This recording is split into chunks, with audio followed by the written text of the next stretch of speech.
Welcome to the Truth Podcast. I'm your host, Hany Rambod. I'm here with my co-host, Austin, and a very special guest today. Who's this small Mr. fry? Olympia 212, 2021, and 2022 Open Mr. Olympia runner-up, Derek Lunsford. Hey, man. Back in Dallas. What an intro. Hey, man. We're here, back in Dallas. You It's been are a few here weeks. at the Big D. Oh, yeah. Big Dallas. I still don't know how I feel about that name. I don't know, That's man. not. I don't know. It's Dallas. It's not ideal. You guys got barbecue last night, right? Yes. Always on the list. Yes. Oh, we're coming out strong with the barbecue, huh? Yeah. Yep. The Gotta barbecue kick it off was, that way. The barbecue was strong with this one. That's become tradition every time somebody comes into town. And his better half, Jelson, puts it away like a champ. Really? Just puts it away. Pounds of The girl can eat, yeah. and then they go out and her and Farronez were training legs earlier today. Yeah, it was good. Working it off. Work and reward. That's what it is. Well, you're coming off of a show recently, right? Yeah. Did you do something Pretty recently? big one. Yeah. Yeah. Well, I know we got some big things to talk about today. I think there's a lot of questions that people have pertaining to yourself. We have a lot to unpack. There's been a lot of chatter out there on the internet. Yes. People wanting to know some things about you. Yes. Yeah. So, number one, I think the biggest thing right now is the Arnold, because everyone wants to know whether you're doing the Arnold. So we'll keep that for last. Yeah, I was gonna say because I feel like we should. Sorry, guys. I feel like we should walk it back. Yeah, a I'm few. sure somebody will timestamp it. So Yeah. as funny as I'm trying to be, I'm sure you can fast forward to the Arnold if that's all you're here to tune in for. But I think the biggest thing that we should really discuss is the fact that it's been almost 2 years to the day that we started working together. Yeah, actually, it is. It's our 2-year to the day. anniversary. Yeah. That's adorable. Literally, Nick and I were talking back at the office, and he's like, actually, this is Nick the Irby. day. Yeah. Okay. He said, this is the day 2 years ago that we started working together. I was like, It's wow. actually the anniversary. It's Legit. the actual No anniversary. I thought it was going to way. be this coming week, but Yeah. did he really say Yeah, it's it was today. Wow. So Wow. a lot's happened. Happy anniversary. A lot. guys. Yeah, 2 years. It's been 2 good, years. man. So yeah, let's rewind it back. Let's play it back a little bit. All right. For those that haven't heard the story, Derek and I didn't know each other until the Olympia of 2020. So 2020 Olympia, Derek had just placed 4th, I believe. Yeah, that was, had a little bit of a setback that year. Okay. Yep. And Hany, that was the big COVID year where Hany had just flown in a couple days before, barely got to the show. Yeah. Phil had his comeback again. I'd love to share a lot of stories regarding not just that year, but there was a lot of build up into that year because of COVID and them going to Orlando that year. And I think that the biggest thing was the fact that it was just super by coincidence that we saw each other backstage. I say it's a God thing, man, because so the 212 finals, prejudging and finals is on Friday morning, Friday night. Okay. So I was there Saturday night to watch the open finals, and it was getting late. I was with my wife and some friends, and I used the restroom, and we were about to head out of the show, and something just spoke to me and said, go backstage and congratulate Ramy on his Olympia win. And I was like kind of fighting it. And that was the first year Ramy had won. Yeah, the 2020. And so I was like, I don't know. I think my wife and friends are going to be a little upset. It's getting late. We need to get going.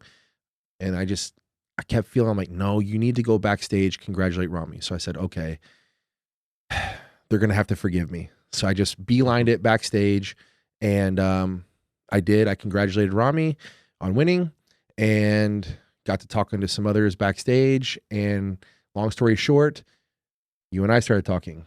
Well, we got to give a little bit of credit to Tarek. Yeah. Right. Tarek was the one. And I think Sean Ray might have been There was a couple. There's a couple people back there. But I remember it was mainly Tarek. Tarek was the first one come up to me and was giving me some suggestions, and was like, Hany, you should go talk to Hany. And see if, Yeah. see And if I that said, could all right, happen. sure. Why not? That'd be great. And that's when you and I, started talking, and one thing led to another. And 2 years down the road, here we are. Yeah. Yeah. And just to give a little bit more perspective of how that worked, a lot of people don't realize, they keep saying online, for perspective, why don't you work with this person or why don't you work with that person? And the biggest thing is that I don't work with people unless they come to want to work with me.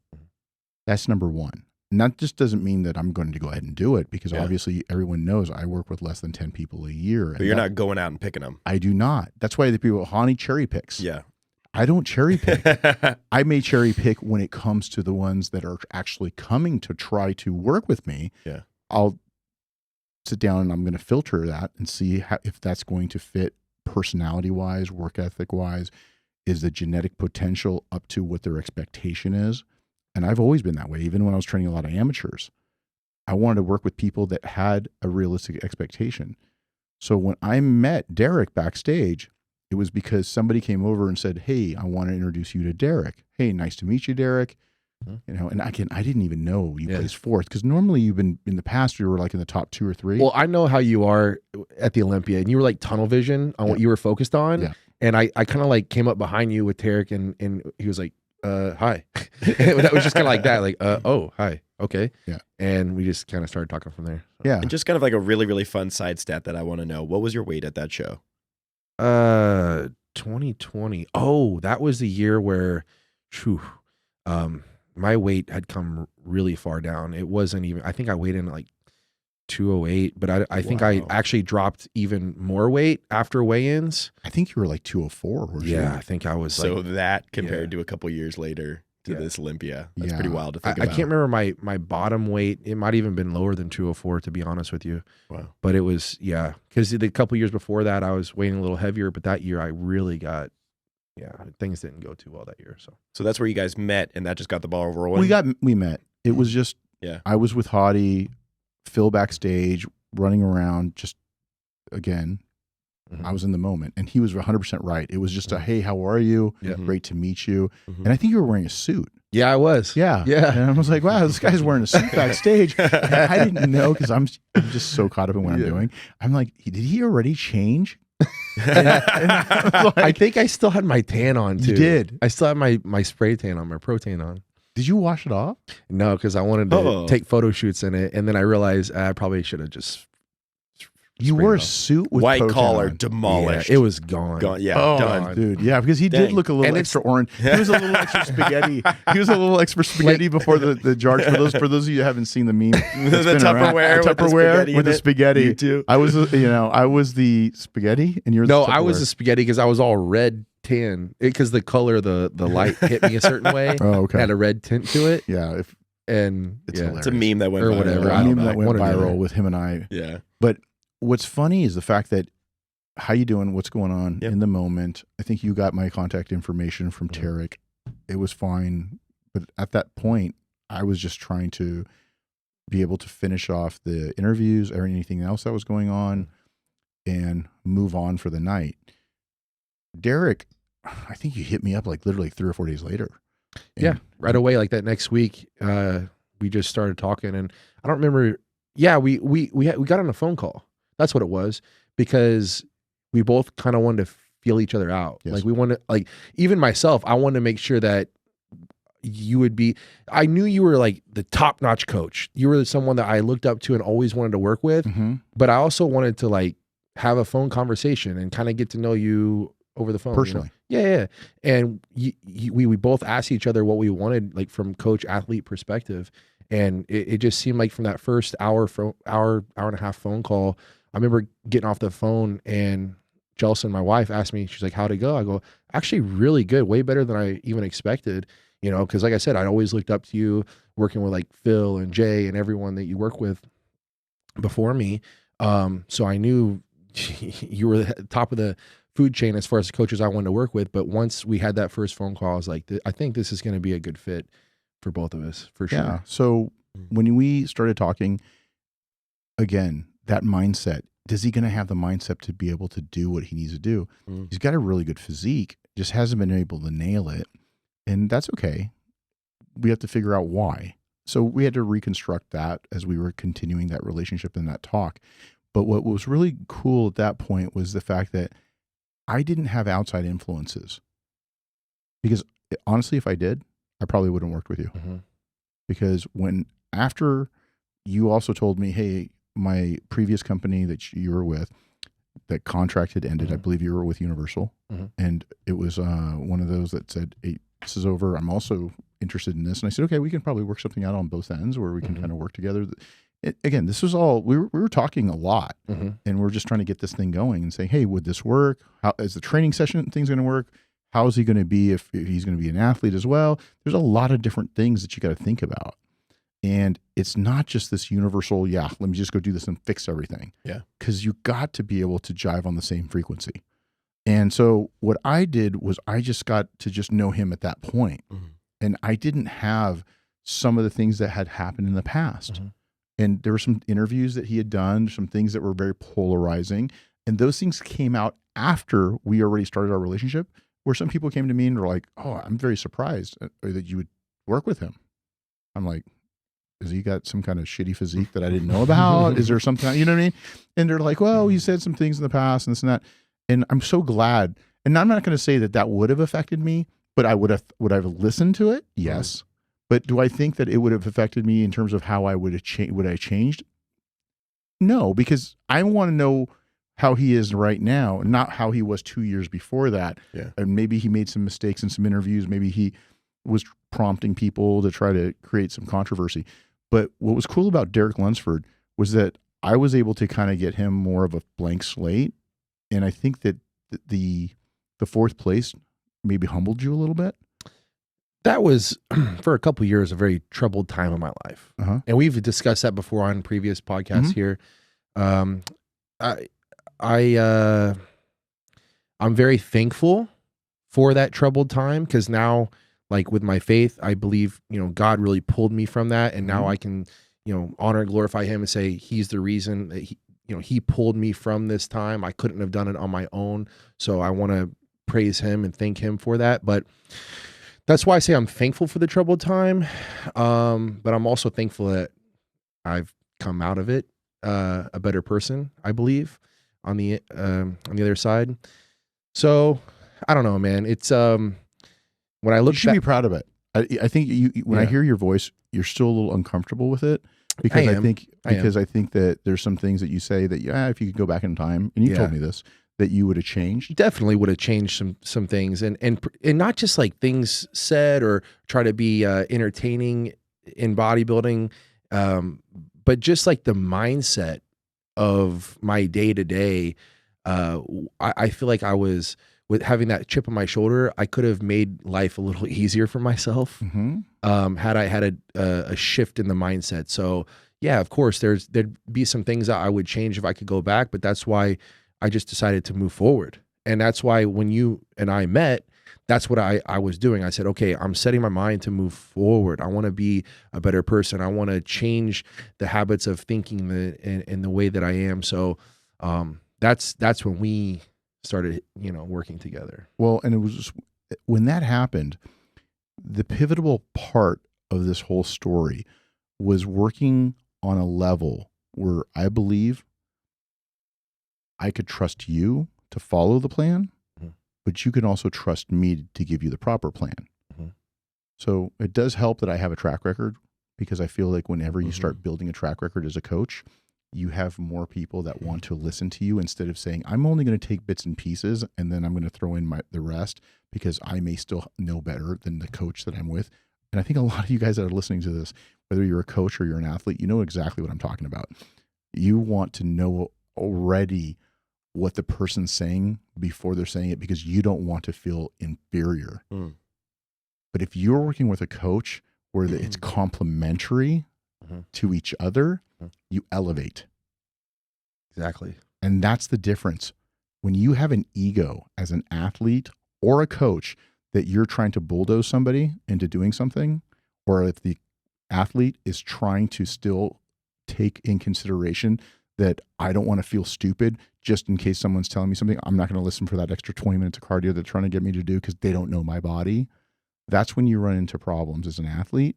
And then the coach can run into problems by saying, look, I'm going to try to get this guy to change, and I'm going to turn around and break this horse, and I'm going to go ahead and ride it till the shoes fall off. You can't do that, because the battle of wills and egos end up creating too much friction, and you're never going to get to a good positive place, and you're not going to hit those long-term goals. So again, if you're a coach or if you're an athlete and you're listening to this, you have to minimize friction and you have to build trust. And one thing that I did was I was able to do that with you early on after 3-4 months together. And we had our highs and lows. Yeah. Because that has to be worked out. It can't be given overnight. It has to be earned on both sides. And like I said, he has got a track record. He's been in the top 5, top 4, the 212. I've done many things with different athletes, but you have to try to be able to jive. And now when you look at it and you say, it's been 2 years, what has happened? Wow. We were able to go into the prep right under 212, make weight. We're able to win off of a very formidable champion, Sean Clarita, beating him. Being able to do that, then trying to come back and win another 212, but not being able to really keep the confines of the physique at its best close to the 212 weight class. So with that being said, and everybody knows about the guest posing and then let's talk about this. What we call the special invite. Oh, we're going into that. Yeah, the special invite for those of you that are still mad about that. But I think that when you fast forward and you look at these things, what I really want people to understand is there's short-term and long-term goals, physique, as well as career goals, especially we're working together with Evogen, as well as being able to work together on being able to say, I want to get on that Mr. Olympia stage, open stage in the next 2 to 3 years. Well, that time frame kind of moved up as the opportunity became present. We took advantage of the fact that, okay, he is already big. Do we want to bring him down? Do we not want to bring him down? How is he going to look against these open guys? We didn't know. I got some questions on. Yeah. So I think what's cool and exciting is the fact that I've been talking a lot. If you guys listen to this podcast on a regular basis about spiritual growth, and I feel that I've talked about it more and more. Derek and I talk a lot about it off camera. And I feel that everything happens for a reason. I've been very blessed myself to not only be a 22 Olympia winning champion. I'm so used to saying 20. I know, you gotta change that up. 22-time Olympia winning champion. It's everybody's fault here. It's like it's Bumstead's fault. It's Hady's fault. And if Hany didn't make the visa, it would have been your fault. But made the visa. But that being said, what's really interesting is the fact that I think everything happens for a reason. And if you put positivity into the world, you're going to get positivity back, not just from the people around you, but just from the energy that you put out. And what's really important is that this isn't bullshit. Yeah. It's real. And for those of you that don't believe in it, you're never going to be able to really get to that point where you feel fulfilled. But if you can focus on the positive nature and know that there's still going to be bumps in the road, and it's not very linear. It's not linear. It's not something that you just keep going. It's going to have ups and it's going to have downs. But as long as you can get through those down periods and still focus, you will get to a much better place. So that's what we went through. Absolutely. I was kind of describe it like the stock market. It's like as long as your lows are higher than your previous lows and your highs are higher than your previous highs, you're going to keep going like this. But as long as you move in the right direction of downfalls and victories and downfalls and victories, you'll still be moving in the right direction. It's like, those things are still going to happen. That's why I kind of almost disagree a little bit with your statement of like going back and changing things. Yeah. You wouldn't be who you are. Exactly. You wouldn't be. That's why I say I'm thankful. Yeah. Out of all the amazing things that we've been blessed with, you and I, whether it be 22 Olympia titles, myself winning a 212 Olympia title this year, placing second in the Open Mr. Olympia. I think the coolest thing for me is both of our spiritual growth over the last couple of years. Like when we first met, started working together the first year, we didn't really have a whole lot of conversations that were, talking about God and things like that. And now I feel like every time we talk more about it. And for me, my faith and my relationship with God is the most important thing in my life. my wife being, I would say, right there as a close second. I just love the fact that we're able to have these conversations, fellowship together, and grow stronger in our walk with Christ and our relationship with God, because ultimately that's, to me, the most important thing here on this earth.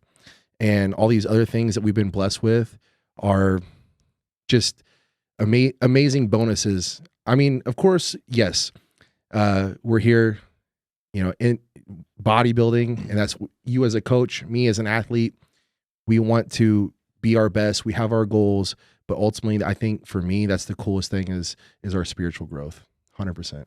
Yeah, it's very, very eye-opening when you see the growth on and off the stage. Mm-hmm. And I feel that this is one of the reasons why it's very hard for me to scale my business, because the personal connection I have with you or Chris or Hany, all of these things, I just don't have a big enough house to have all you guys. Not yet. I got to get a compound. So You have a pretty nice house. Let's not get it twisted. Now here in Dallas, we're able to get a little more bang for the buck.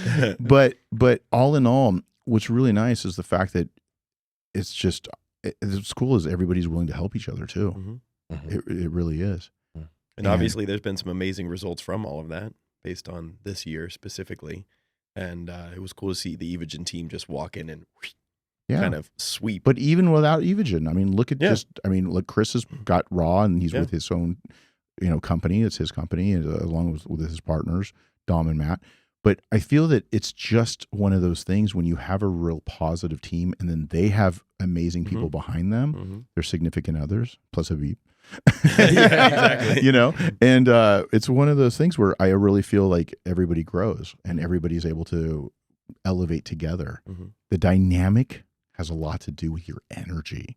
Making sure to keep negativity away from your inner circle is 100% imperative. And I don't think people put enough weight into that. So going forward, let's talk a little bit about getting ready for the Olympia this year. After we ended up getting the special invite, you put in for it, you had to go through the technical request. Then it was more a matter of trying to come in your all-time best in a whole new way. And this is where I want to give a perspective as a trainer, but I need you to give perspective now that you're here, because I feel like I'm speaking to a lot, is just the fact that how did it feel for you in regards to the pressure? Because in the past, you had the pressure of 212, but now you had the pressure of having a special invite that a lot of people talked a lot of shit saying you are either not big enough to be able to do that, or you still should have qualified because of A, B, and C. All of that stuff aside, how did you feel personally? Because I don't want to put words in your mouth. I want you to explain to listeners.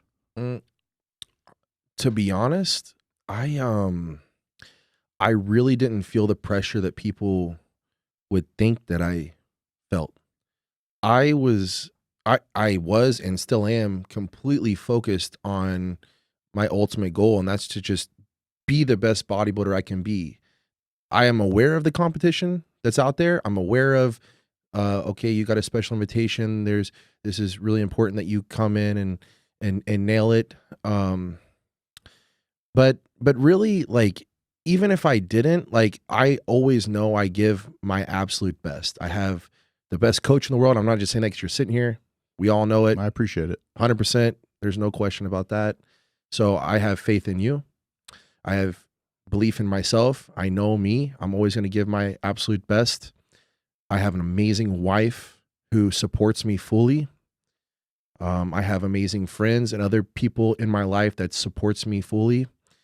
And I have my faith in God too. So I believe that, with my effort, your guidance, the support that I have, to me, I can't fail, because like I said, I'm always going to give 100%. And if God wants me to walk away with the title, I'm going to have it. If not, and there's some reason, then that's okay. So I didn't really feel that I needed to come in and shock the world. I didn't feel like I needed to come in and win the title. I didn't feel like, even if I fell flat on my face, that it was all going to be okay, and it was going to be the right thing. And so that's all I really focused on, was just each day giving my absolute best, and the outcome will be what it's going to be. And, thankfully we did come in at our all-time best. I believe we did shock a lot of people, and it was a very good year. So all the stars seemed to align, and we had a really successful year in my book. How do you feel this prep was compared? Could you kind of do a little comparison between this prep and last prep, for instance, making the weight versus just how you felt overall? Was this the drop off of exhaustion later on? How the extra weight? Elaborate a little bit more on that. Yeah, I would say in the past, doing the 212, my energy would come down a lot quicker. I felt like I got to continue to improve longer in the prep, whereas before I would get a little more tired earlier on. I don't feel like by the end I was feeling it for sure. Oh yeah, I don't think you can get away from it. I remember that from peak week. Yeah, I don't think you can get away from it ever. I'm lifting heavier weights in the gym. Yeah. So in regards to the training, it wasn't any easier. In regards to the cardio, I think we hit about the same amount of cardio at one point. There was some differences. I definitely didn't have to deplete to the point where I'm like losing muscle tissue. So that it was nice to be able to see my physique continue to progress rather than the last couple of weeks dropping that extra, few pounds to make the weight. Knowing that I didn't have a weight to make was really nice to know that and gave me confidence knowing that I would bring a better package. How was it mentally? That's kind of what I was saying, was like knowing that I could be heavier. Yeah. Gave me the belief and confidence to know that like I'm gonna bring a better package. Because I would wonder, like, I'm just trying to put myself in that position, which very different. But I was just saying, like, I'm trying to think like, oh, if you have that much, is there a potential like negative? Like, is there a time where you're like, whoa, I'm heavier than what I was last time? Is there, was there any of that kind of in there? Or yeah, I mean, you got to think I competed in the 212 for 5 years straight, right? Yeah. So I'm used to coming down and peaking at a 212 weight. So not being 212, being significantly heavier than that, there was some mind games a little bit here and there, where it's like, oh man, like you look different this year. Well, you're supposed to look different. Yeah. You put on a lot more muscle tissue. So, but also like that's why he was saying earlier, having good support in your life, having my wife there as a second eye, being that reassurance for me was super helpful. And I would kind of be curious to hear both of your guys' perspective on like your guys' relationship with this prep. Like, meaning like this is, another go around. You guys have learned each other a little bit better. Kind of how was that? He's kind of in uncharted territory with the extra weight, but I'm sure you guys have felt like your relationship has grown in the ability to work together too, right? Yes, but just to add to what you guys were talking about, the added pressure fell on me because now I had to chase a look that was never thought of, never put on stage, had never been looked at. Because in the past, when I started working with him, very similar to C-Bum, by the way, I always go back and look at whoever I'm working with, their past photos, past preps, 12 weeks out, 14 weeks out, 6 weeks out, from the previous preps. When was your best? What did you do? How much cardio did you do? I did 3 hours. I brought my carbs down to 50 grams. I mean, there was some crazy crap that he did. And I'm not saying that he did the wrong things. It was just right for whatever they chose with him and his old coach at the time. But I still like to get perspective on what you did so that I can turn around and see, well, what might have I thought worked and what might be better in terms of decision You're making. getting more context around the person. Right, right. So we're going to uncharted territory now. We know what he looked like when we worked together at 212. And now we have a different reference point of what he looked like when he was 252 in Pittsburgh. But we don't know what he's going to look like in contest shape. That's why everybody who's listening, remember, magic mirror pictures of this guy looking great at 1 or 2 weeks out doesn't mean that person should look like that on stage. You look like that for that split second for that photo or that 10 or 15 second selfie, and then it goes away. When you have to properly prepare for a show, especially as high level as the Mr. Olympia competition, you need to be able to look amazing throughout the entire prejudging. Yep. So the look that you're getting for that few seconds that everyone on the internet says that that's the way you should have brought yourself in has no clue on how to get as close to that as possible throughout the entire show. Then you end up having to also repeat that on Saturday night, the second day. Yep. So you can't peak too early. You can't peak too late. You can't peak to the point where your narrow time frame is so narrow that you flatten out on stage or get watery. All of those things have to be taken in consideration when you're doing a proper prep and a proper peak. But when people sit there and say, that's the way you should have looked, he looked crazy 2 weeks out. He looked crazy 4 weeks out. When you see those pictures of Big Rammy, when you see all those, I don't even listen to these people that talk about those things because everybody looks good for those few seconds. Yeah. But that's not what's being judged up on that stage when you put the color, the tan, the lights, the dehydration to get the cross-striated glutes, all of those things that are needed to be able to be a top performer at that show. Yeah. So guys, stop the madness, stop the bullshit. This is what it's really like.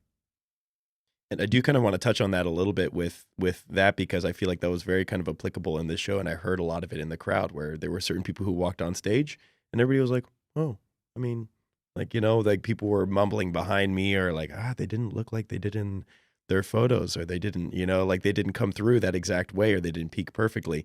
But the one thing I will say is there was a very, very big reaction when you walked on stage. And I'm not just saying that. There was like with those first few poses, air got sucked out of the room. Like people were like, this is the real deal. And like, it was pretty crazy to hear just all the mumbling behind me and just the reactions. And I will say that I believe that was the loudest the crowd was that night. And I would be very curious to hear what that feeling was like for you when you walked out there for the very first time prejudging. Well, it was incredible, man. Yeah. Like, to say the least. I mean, that might have been the most incredible, unexpected moment that I've ever had in all of my bodybuilding journey or competing. I Specifically, let me ask you this. Yeah. I was on the side of the stage. I heard the rumblings and I heard the crowd, but literally people were telling me that they were gasping when he did a front relaxed. Was that front relaxed or front double bicep? So walking out, because I heard most of the cheers, but I didn't hear that gasp that a lot of the other people that were talking about. It was, it might be like when I heard it, whenever I heard the whole, like, there was just a bunch of people behind me just going, damn. Like that was right when he walked out and just boom, front relaxed when you just saw the V taper for the first time. It was just like, so nuts. From my perspective, you know, backstage, I'm like, okay, here we go. I'm next. Hear my name. I come walking out and I'm like, all right, this is the moment. And I took a few steps out. The music changes. And I'm like, oh, I like this music. We blasted it earlier in the car. Like, oh, I like this. Jay-Z. All right, cool. So I'm like, can you give a little head nod? Like, yeah, okay, all right. And I get out there and I was just going to hit my front relax for just a split second and then go into my front double. But when I hit the front relaxed, I heard pretty much everybody in that auditorium just go, that's what I heard. Like I could hear it from the stage. They all did a vacuum with you. Yeah. Everybody was just like, that's what it seemed like. So, and this portion of the program is brought to you by Dyson. Yeah. Swipe up for 10% off all vacuum products. So I heard everybody go like this. And so I'm like, okay, let's just hold this for like another half second. Wasn't long. Right. And then I went into the front double, and it was like everybody went, like it was like an exhale of like, oh my gosh, you know? And when I did that, I was like, okay, this is really wow. Like I could just feel the energy of the room just shifting the whole time. And then when I did my back shots, that's when the crowd went nuts. That's what I heard. Because yelling. again, I was looking at one of the monitors on the side. Yeah. And I could hear the cheers. I didn't hear the gasp. Again, I heard about it Yeah. from people, but I didn't hear it specifically directly.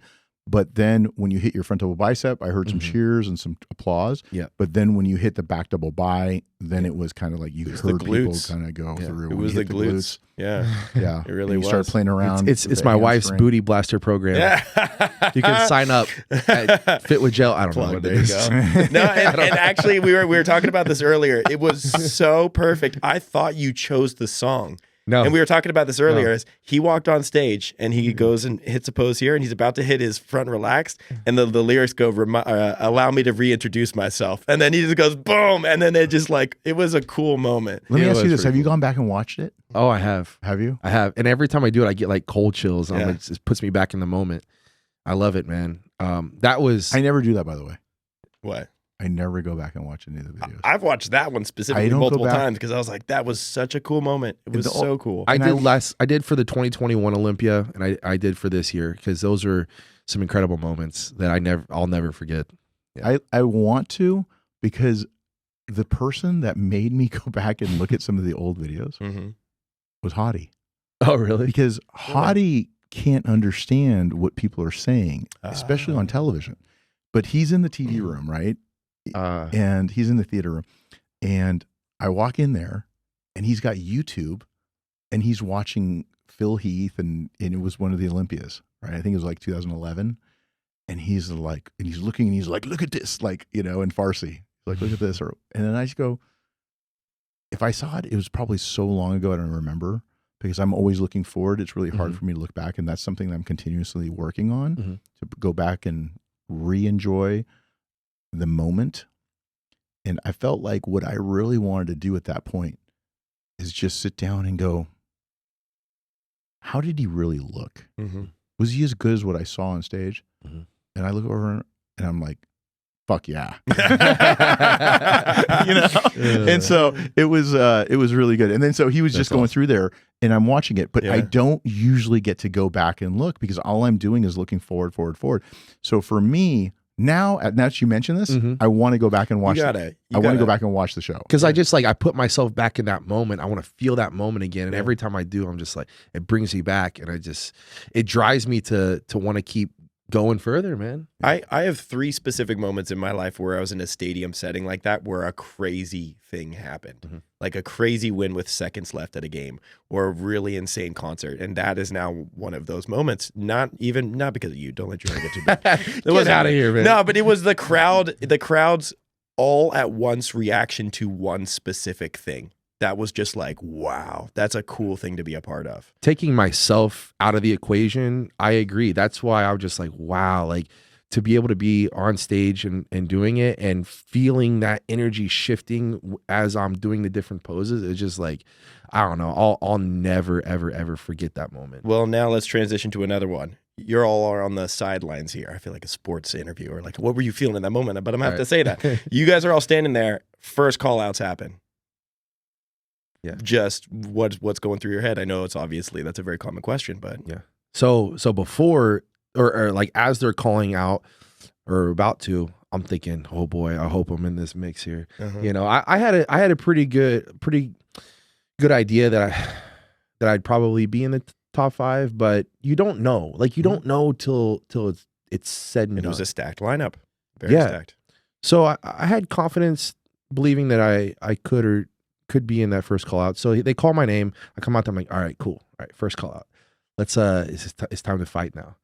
And the only thing you can control is your effort and your posing. So I'm just gonna go out here. I'm gonna give my best, just like I have every single day of this prep. I'm gonna finish this thing out strong. And so at that point, going through like the quarter turns, going through all the poses, yeah, I'm having fun, but I'm giving absolutely everything, and I'm fighting to be in the middle. I'm like I gotta get in the middle. I gotta get in the middle.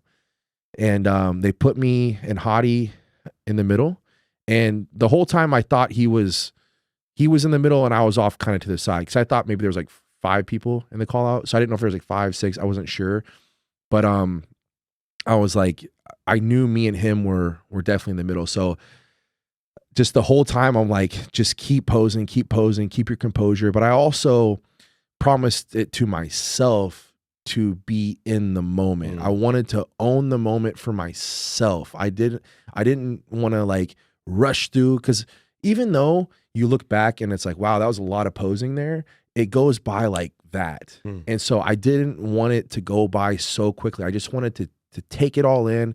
As long as they were going to have us pose, I was ready for it. And so, you know, we're going through the poses. And as I walk off stage, I'm like, wow, I'm pretty sure it's between me and Hany. And so after looking at the scorecards, I mean, clearly it was between me and him, but did you see still the don't Instagram know, post? Did you see the Instagram post that the Olympia put out that night? No, I didn't even see it. They posted that night, like right after the show, just you two. Oh, really? That's it. Really? And as soon as I saw that, I'm like, Okay, wow. comparison shots? Yeah, but they blocked out. They didn't put first call outs. They didn't put everybody. They posted just you two. Yeah, because you guys never had a one. pose. You didn't have a comparison. It's just you two. No, this year it was like they kept like the top 6, Yeah. I think, out the whole time. They cropped in on them too and posted them that night. And I was like, wow. So they're pretty much, for the most part, Are calling the top that's two. what they're saying. Yeah. Which obviously, Yeah. looking back at it, that's what it was, because there was some reports from some podcasters out there. Shall remain nameless. Should nameless. Should remain nameless. That possibility of Ramy being a on the first side place and- on the side, and they were just comparing everybody else, but he was a clear cut. But obviously that wasn't the case, especially after looking at the scorecards for both nights. But I think that my question for you, what was going on in your head when you were battling it out? Were you more excited, relieved? Like, as an athlete who is going through it, did you feel anticipation more, or did you feel more relief that I got to be able to be in that first call out? I'm somewhat in the middle here. I'm battling it out for possibly the top 2, top 3 in the middle. Where was your mindset? Both, because when they called my name to be in the first call out, I felt some bit of relief. Okay, we're here. But the thing is, like you said, these are great athletes. So no slouches at the Olympia, especially in the top 5. So that meant I needed to pose, and I need to pose hard. I need to give my absolute best, because if I slip for just a second, they can move us around. And that's how I felt even after prejudging. People ask, oh, when you went back to the hotel, how'd you feel? Oh, relief or what? No, it's not over with. It's halftime. Yeah. You slip for just a second. You don't come back the second day, you know, on point. Again, they can switch you around. It's that easy. So no, that's why I said it's not over till it's over. And I'm going to give my best throughout the entire prep and the show. So what was the plan after that? What was the plan after prejudging? You mean at 1:30 in the morning? Yeah. Pretty sure I saw you when you were going back to your hotel room that night. You were still very, still in the zone. It was tough, because everything that I'm going over as a coach is, do we need to make adjustments to anybody's color? Hotties look like shit. Yeah. Hotties was horrible. It would just look muddy. They had just caked on, and no fault to Pro-Tan or the girls. I think I saw Derek back there, though, with a little brush, adding a little bit more onto him. I did. I put some on This is the reason that happened. Yeah, I put some on Hottie, you look light. You need to be darker. More. Yes. And let me put some olive oil on you. I took like a spray bottle. I was like, Hany told me to put this on you. Yeah. It's going to help. Why does it smell like olive oil? But for you guys, like, what was the plan? Maintain. This is what happened. For me, going back, we talked about this on one of the other episodes. Yeah. But I wanted to make sure whatever I could possibly fix at that point, I could fix. So that meant color, presentation, dryness, fullness, anything that I can turn around and be able to maximize in the next 24 hours. And then obviously it's not my first rodeo. I've been doing this for a long time for 2-day shows. When you look at it, his color looked great. Hotties was off, but I knew that I had to keep him full. So first thing I did was made sure to go back to the rooms and check on both of them. So I went back, checked on Hottie, made sure he was fine, got into it a little bit with him about the color because he was scared at first to wash it off. Oh, yeah. And then I even called up, I said in the other podcast, we called up, we got it cleared up that they will respray him if they need to, but go in the shower, get the crap off. I went over to Derek. I said, hey, look, I believe did you already take a shower by the time I got there? Yeah, I think so. Yeah. Yeah. I think you had already taken a shower. So I was like, okay, cool. He's done. We'll reset him tomorrow on his color. These are the foods I need you to eat. What have you eaten? Because normally I tell them right on their way back to the hotel from the stage. I tell them, this is what I need you to eat right when you get back. And then it buys me another 2 hours to be able to get back there. So that way, if I have to do any interviews, if I have to see anybody, if I run into anybody, I get jammed up in the lobby of the hotel, any of those things, they know exactly what to do. And then about an hour and a half later, he's texting, hey, what do we do for the next meal, coach? And then I'll go over and tell either him or Jelson, but I say, I'm going to come back and take another look at you so I can see where his body's going. At that point, we put another meal into him and then put him off to bed. So when we were looking at everything, when I was looking at things, I went over and I looked at some of the photos and I said, okay, these are the areas where we can turn around and be able to be a little bit better. How do we turn around to be able to create a little more fullness so he wouldn't flatten out so much through his chest, through his shoulders, through his arms, some of those newer muscle areas that he's just come in? Because again, I'm shooting a little bit in the dark. Working with new muscle. Working with new muscle. Yeah. How is that going to present?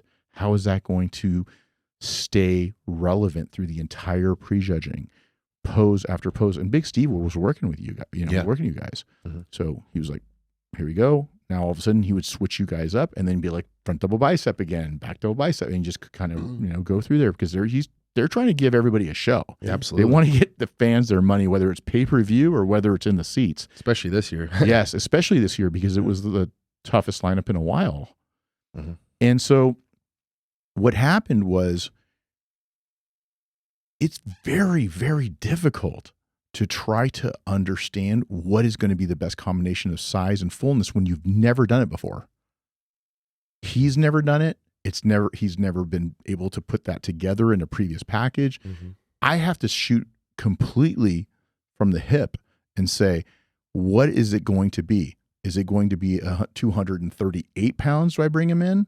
Or 233 pounds, 223 pounds? Where is that perfect amount of fullness and conditioning where we can present to create the best illusion? Mm-hmm. And I have to take in consideration a bunch of factors that I'm not going to be able to replicate a week out, 3 days out, 2 days out. I won't know because nobody really truly knows if the color that you're putting on is going to show up dark or light until they're on stage. Mm-hmm. Because if you have some really, really strong lights, it can turn around and it can wash you out and you didn't go dark enough.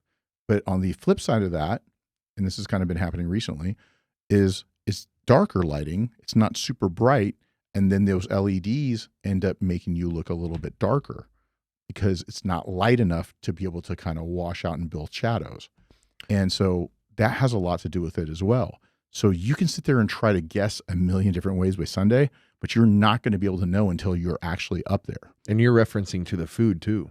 Like everything that you were having each of us do, especially with me, is like tan, food, this, that, the other. Like we've done 2 shows together, but in my opinion, we've done the 212, that was its own prep, and the open. So really one and one. Well, I think that was what I was thinking a second ago when you were talking about all of that, is how much information from just this one show do you now feel like you've gained for the next open show? Like now that you have this full, like do you feel like there's still going to be, of course, because the body's going to change, between now and next year also, but you're going to, from this, do you feel like now you're like, okay, now we have a solid chunk of an idea of how your body reacts to certain things in open? Do you think it's still going to be kind of a learning experience now that this is only year 3? It's definitely going to still be a learning experience. Yeah.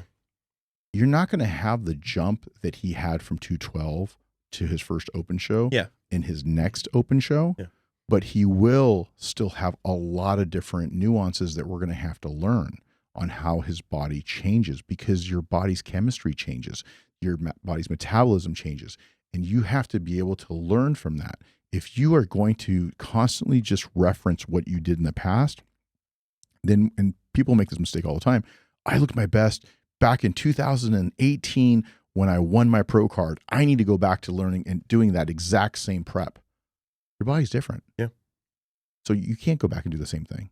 You need to figure out what your body's trying to do and what you need to do to get it to be leaner, fuller, drier, whatever. But you have to use those signs, and those signs are going to tell you, oh man, I'm getting really flat. I'm going to have to increase the food. I can't do the same amount of food as I did this last prep. Some of those things really have to be adjustments on the go. So that's why anybody who completely locks in on one type of diet, one type of training, one type of cardio is never going to really be able to get the maximum out of their physique, because the body constantly changes. So when I'm working with Derek and I know that we're going to be substantially heavier, I have to push the food. But I also got to make sure to kind of maintain that midsection the best as I can. Yeah. So it's not just, I'm going to fill you up or I'm going to get you stupid shredded. When it's a weight cap, it's actually easier because you can't be heavier than that weight. And that's why a lot of people that have weight caps are really, really shredded. And that's why situations in open are so much more difficult to try to come in the proper amount of conditioning, but not get too flat, but also be full enough and round enough and 3D enough to really be able to impress the judges. Yeah, and I think that kind of segues into another topic if we want to touch on that, unless there's anything else you want to cover, which I think is... No, I think it's really good, man. I think it's good perspective because I think you were there at the show, you watched it, you've been watching this entire prep series, and I feel like it's we want to give the audience perspective. Yeah. So it's really good. And this is the time where I am going to give a little bit of housekeeping for you guys. You guys have been doing a great job with going in and reposting, sharing. Please continue to do so.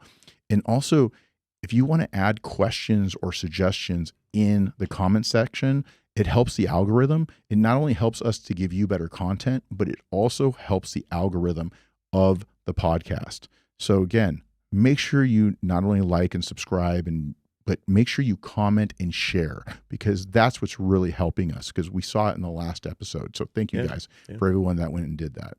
Yeah. So I think that talking about future preps is going to lead us into a different subject here, because I think there's a lot of people who want to know when is the next prep? What do we got going on here? Well, I think after the Olympia, Derek was, I think, mostly leaning towards doing the Arnold. Yes. And it was one of those things where there was times in the whole time between the two, the decision-making process, that Derek and I were talking. And it's funny because, the money situation came up back when it was even $200,000. And then they raised the prize money to $300,000. And it makes it more lucrative. But I think very similar to CBUM, it's not always about the money. And it's really hard. But it's something that I want you to say and how you felt, because I know what you've told me, but how did you come to the decision? Well, now that after 2022, I'm a married man, I feel that this is a decision that I don't need to just make on my own. I think this is a decision that I should make with my wife, because it is a lot of money. As a professional in the sport, someone that loves bodybuilding, the Arnold Classic is a prestigious title. So both those things were making me, want to do the Arnold. Coming off the Olympia, I was, to say the least, on cloud 9. I was very excited for what, had just happened, to where it did. Initially, I wanted to push into the Arnold, but after the days were rolling by, I kept thinking to myself, I kept going back and forth, back and forth, back and forth. And I had my wife's full support either way I wanted to go. Her main thing was, I want you to be healthy. That has always been her number one thing. I want you to be healthy. If you are pushing into Arnold and you're doing it unhealthy, I don't want you to do it. I said, okay. And I agree. I'm the same way. Health is super important. So I got to thinking, I was like on the fence, that's Arnold Classic title. It's a lot of money. It's only a couple months away. But then I got to thinking, like, what's our ultimate goal here? Well, the ultimate goal is to be Mr. Olympia and to build my absolute best physique. And if I do the Arnold Classic, sure, maybe we could push into it, and I think we would have a really good shot at taking home that title and the $300,000. But I want to make significant improvements.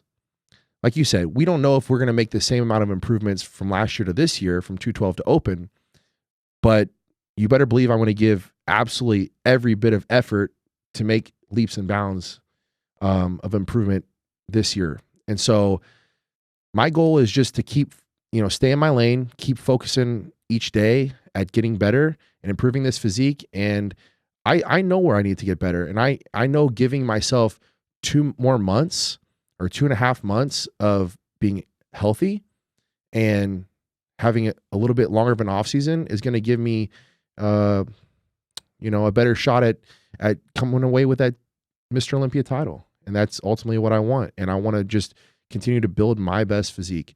And so I still see this as just the beginning of what's to come. And I'm just as fired up to go into an off season and improve as I would be to go into the Arnold Classic and fight for that Arnold title. So now that we've made the decision to just focus on the Olympia, make improvements, be healthy, I'm excited. And I'm going to let these guys, battle it out at the Arnold. Yeah, I think a lot of people that do podcasts play both sides of the fence. And this is where I'm just shining a spotlight on this. Many are saying it makes sense on paper. But, and this isn't just pertain to you. We're talking about Hunter Labrada. Mm-hmm. We're talking about, there's a couple people that are jumping in the show, and I don't know exactly who else is still left to possibly jump in, but that are in the top 10. Ian, who just missed the top 10, but he was a top 10 previous year. He decided not to do the show. Everybody has their own specific reasons. And it's not always about money, believe it or not. And when people start talking about things like, oh, on paper it makes sense. The things that you guys don't know that I want to give you a little insight, especially those that don't compete, but are fans of bodybuilding, the strain, not just physical, that goes through a prep, but also the strain on your support system, your wife, your mom, your dad, your husband, your son, the time that you have to spend away from your family. Those are also things. So when you have a podcaster or you have people like to get in front of a camera and say, oh, it makes sense on paper, they should do it. They don't have no idea. They have no idea what's going on behind the scenes. They have no idea what's going on with somebody's health. And it means they have to make that decision because they're the ones that are going to have to deal with the repercussions, both personally as well as emotionally, and then just health-wise. So all of those things have to be taken into consideration. So when somebody sits down and says, oh, why isn't Hunter Labrada doing it? Or why isn't Ian doing it? Or why isn't Derek doing it? Or whoever it may not do it. They have to make sure that they understand perspective before they judge. But when you're sitting behind a microphone, whether you used to compete or whether you haven't ever competed before, it's so easy to be judgmental because there's times where I sit down and say, well, I guarantee you could turn around and give Chris Bumstead $500,000 and wave that in front of him, and I guarantee you he'll still say no if he truly believes that it's not the right thing for him. I completely agree with everything you just said. There's so many variables that go into play here than just it being black and white. To give a little grace to those out there who are like, oh, why isn't this guy or this guy or this guy competing? We want to see them on stage. Look, I'm a fan of bodybuilding too. Mm-hmm. I wanted to see a lot of matchups that I didn't get to see. But at the end of the day, like I said, this is just the beginning for me. I'm going to come back and I'm going to be at the Olympia this year, and I want to be a much improved bodybuilder. And you'll see me there with those guys. So don't worry, just be patient. And they'll make the Olympia even better show. You know, like I would say that, like, I can kind of understand both perspectives. It's kind of hard for me to watch some people who just dog on one side of it, like from videos and different things that you watch, podcasts and whatnot. When I'm watching that and people are just dogging on, like, oh, it's a stupid idea not to do this or different things. I'm like, I can understand both sides, because one, I would get to see a matchup sooner as a fan. Second side, I would get to see somebody who can be even more improved at the Olympia next year. It's kind of a win-win. And it's so silly to just go and, you're saying the emotional, mental, health-wise, all of those things.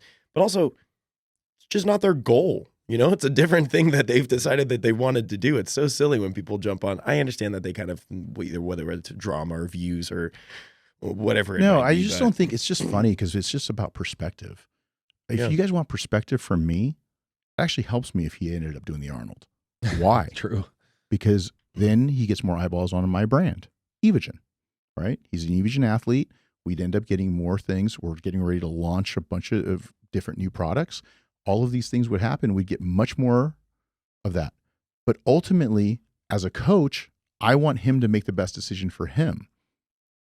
So you go over the pros, you go over the cons, and you say, here's both of them. You make the decision, because you're going to cash the check and you're also going to write the check. Mm-hmm. You cash the check with whatever winnings that you may win, and then you end up writing the check with what your body or your personal life has to endure. And that's what it's about, because there's no perfect vacuum. Getting ready for these shows. I mean, his was pretty good on stage. Well, another Dyson. No, and also one of the funniest ones I heard, one of the funniest takes, where I was just like, people are not paying attention to what's going on here, was somebody who's like, Hany just wants another Olympia title next year. And I'm like, you do realize that he's coming back also with the current reigning champ. That logic doesn't really make sense. That does not make We're not sense. talking about Hany jumping in here too. So when Right. people said that, I'm just Right. like, it just, yeah, it makes no sense. Yeah. Which is funny though, because Hany did ask me. He's like, if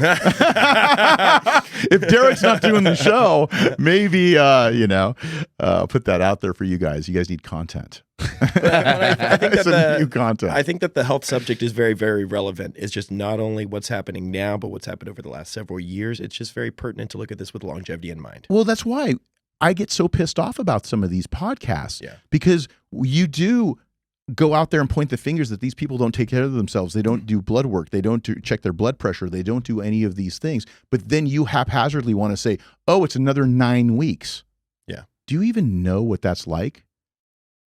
I'll tell you this right now. Nobody that's doing a podcast at that level has ever been top 5 in the Mr. Olympia competition that would know that in the open class, that what they go through. Okay? So they have to make that decision if they're willing to do that. Now, if money helps trigger that, great. But that's, every person has a different trigger to want to do those things. But you can't play both sides of the fence. If somebody is going to go in and really focus on their health, you should be like, hey man, that's admirable. You want to be able to have longevity. You want to be able to not beat up your body. You don't want to do these. These are the reasons why this guy's not doing it. And then on the flip side of that, you can't turn around and say, well, they're stupid. They should be doing this. It's $300,000. You don't know. So don't turn around and say 1 minute health is so important, but then the next minute when somebody decides to do this for the longevity of their career and their health, then turn around and dog them out because they didn't do the show. Yeah. Again, we would have benefited Boom. if you would have done it. Yeah. Evogen would have been great. We're going to And- have a booth there regardless. Mhm. So shameless plug for LEU come out. We're going to have a booth there regardless. But That is going to be fun, by the way. we're going to have a blast. Yeah.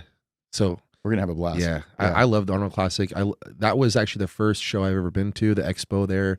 And so Can we talk about that? Can we talk about that? Because not everybody's heard the story. Oh, really? When you and I first met. Yeah. So, well, back in 2016, first of all, I was like 4 weeks out from my show at the time. What show was that? It was actually the Midwest Battle of Champions, which ended up being the Indie Pro show. Okay. So wait, you guys didn't meet at the 2020 Olympia. That's why when you guys got connected. But I didn't know the story. He's going to about tell the story. Yeah. Got it. Him and I met at the expo. Yeah. At the Arnold. Got Him it. as a fan. Yes. And I had the Evogen booth with the athletes. So we were there, and he's like, "Hey, do you know I met you in 2016?" And I'm like, I don't want to sound like a complete. That was the bitch. first thing I said backstage when I saw him in 2020, backstage at the Olympia. First thing I said was, "Hey, Hany," I was like, "Do you know that we actually met in 2016?" He's like, "Oh yeah, okay." I was like, "Yeah, at the Arnold Classic at the Evogen booth." He's like, "Oh, okay." And so I just kind of reminded him of the story of like, I was 4 weeks out from my show. I had the night before I had hit legs and I had a cheat meal. So I was like all like carved up and fueled up.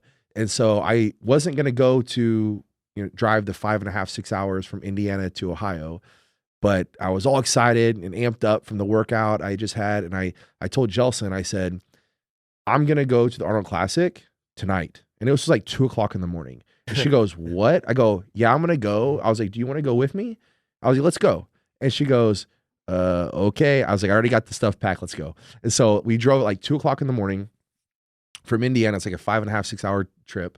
And we ended up like making it almost all the way there. And like, I just like crashed. I was like, I need to get some sleep. So we rented a cheap hotel because it was broke as could be at the time. And, we slept for a couple hours, got up, went to the expo. And, I just thought it was a really like cool story because I knew it was going to be a cool story because at the time I was like, "Hey, that's Hany Rambod at the Evogen booth." I said, "Hold on, let me go say something to him." And she's like, "What?" I go, just let me go say something to him real quick. I ran over to him. I said, "Hey man, can you make me the next Phil Heath?" And he just looked at me like, "Huh?" I go, "Can you make me the next Phil Heath?" And he's like, we both just started laughing because you got to think I'm 176 pounds at the time. You'd probably also need a lot more protein. Yeah, But yeah. exactly. He's a lot less hair, right? There's a lot of factors involved, but I see where your head's at. I think he told me, you started laughing. I go, okay. Yeah. I'm laughing. Why am I laughing? Because a guy like him with a great hairline wants to be the next Jay Cutler. Exactly. Not Yeah. Phil Heath. Yeah. Because Phil's bald. And I'm sitting here going, like, you know. Wow, that's crazy. But in my head, I'm like, I want to be the champion. Like he's a reigning Mr. Olympia. And I was like, "Can you make me the next Phil Heath?" And we just kind of laughed. And for me, I was like, I know this is going to be a cool story because it's going to give me that drive and motivation. I believe in myself. I want to make it to the Olympia one day. And this conversation is going to come back up in the future. For some weird reason, I just felt like it was meant to be that way. And what do you know? Like manifested, 4 years later? 4 years later. We're talking backstage wow, as that's actually really cool. coach athlete. And now like we have a 212 Olympia title together as coach athlete. And now we're in the open this close. Well, you won this last Yeah, show. I mean, when I say you won that last show, that's a win for you to be top two. Yeah. I mean, how many times has that been done? Right? I mean, so when everyone says, how did the show go that didn't follow bodybuilding, but they know that they follow a little bit of me, I was like, yeah, we had 3 winners. yeah, I had that's how I felt too. I had 3 winners, Mhm. and I'm super proud of it, man. Yeah. I'm so proud of it. And but yeah, that was the. That's a really cool. Wow, you got some. That's some cool. Jelson always says, she's like, Derek just manifests stuff. Because when I first started bodybuilding, I said, okay, in 3 to 5 years, I want to be at the Olympia. And so I started competing in 2015. By 2017, I was at the Olympia. Wow. I don't know. Yeah, apparently because no, I'm not gonna I make thought it he up. was going to manifest barbecue and cheeseburgers. I did. I was like, it came true though. I was like, came when true. we get to Dallas, we're gonna have hard 8 barbecue. Yeah. Guess what? What do you know? Last night, barbecue. Well, not even to make it about me, but I've told we've talked about this before, but like we met years and years and years ago, and you took time to teach me some stuff about legs and different things like that, and you actually gave me your phone number. I didn't even and know said- about this. Yeah, Yeah. you gave me his phone number. It was He like, came if to you have any Tampa. questions or anything Like in a like that. creepy way or no? Yeah, he was like, It was "Hey man, crazy. I'm a big fanboy." Huge fan. Yeah. Exactly. An OnlyFans page. All right. I'm glad I can say this to you. But yeah, you know I'm joking. Yeah, no, and it's crazy though to hear that story and then to hear like you were very, very nice. I don't know what happened to you, but back then you were really nice, and then now thanks. here we are. Thanks. So that was weird though when we started working together years and years and years later. Probably I don't know Yeah. for some years later. Yeah. It was like Derek's on the team. Like I already have his phone number, which is kind of odd, but like we just met and had a really And it was it's a good experience. insane too because when he called me up, he's like, "Hey, I just hired on this guy who is from your hometown," and I was like, Oh yeah, I go, okay. I'm thinking to myself, I'm like, this dude, like, what? Why is he trying to sell Hany for, right? Next thing you know, I'm like, that dude went to my high school. What are you talking about? Talking about Andrew? Yeah, Yeah. I'm Andrew. like, that's so Who's in our crazy. marketing This small department. world here. yeah. It is Interesting. You got So- some interesting. Yeah. Going back to the Arnold. Yeah. So we're gonna be there in full force either way. It's booth is getting set Yeah. together right now. We're gonna have some amazing athletes there. We're gonna be announcing some other things that are coming on, and I feel like when we are going to be going forward now, Mhm. I want to know what you think, and I think Austin, you can add to this too, because again, Yep. you give good perspective. What do you feel you want to work on the most? Are you talking about Your body. my physique? Your Okay. physique. When you go back and you look at your Mhm. pictures Yeah. and whatnot, where do you feel you want to be able to continue to improve on? I definitely want to improve my chest. Mhm. I want to improve my arms and I want to improve my quads. If those are very specific areas that I want to improve, that is the areas. But you don't think my back can get better? I want to improve my back. I want to improve my shoulders. I No. wanna improve my I don't think it can be any better. Nope. I think it's just you're maxed out. Well, there you have it. That's it. No I more would back be training. shocked. Absolutely. to You see always that. want to Yeah, continue yeah. to improve. But Exactly. when you look at yourself, were you happy with the way you looked? I'm really hard on myself. Mhm. I'm like I'm my worst critic. Mhm. So I was happy, but I wasn't content. Mhm. I knew I was the best I've ever been, but I believe I'm going to be significantly better, especially given this off season and us working together over the last couple of years. I even told you like yesterday, the day before, I was like, I feel like now everything's finally clicking.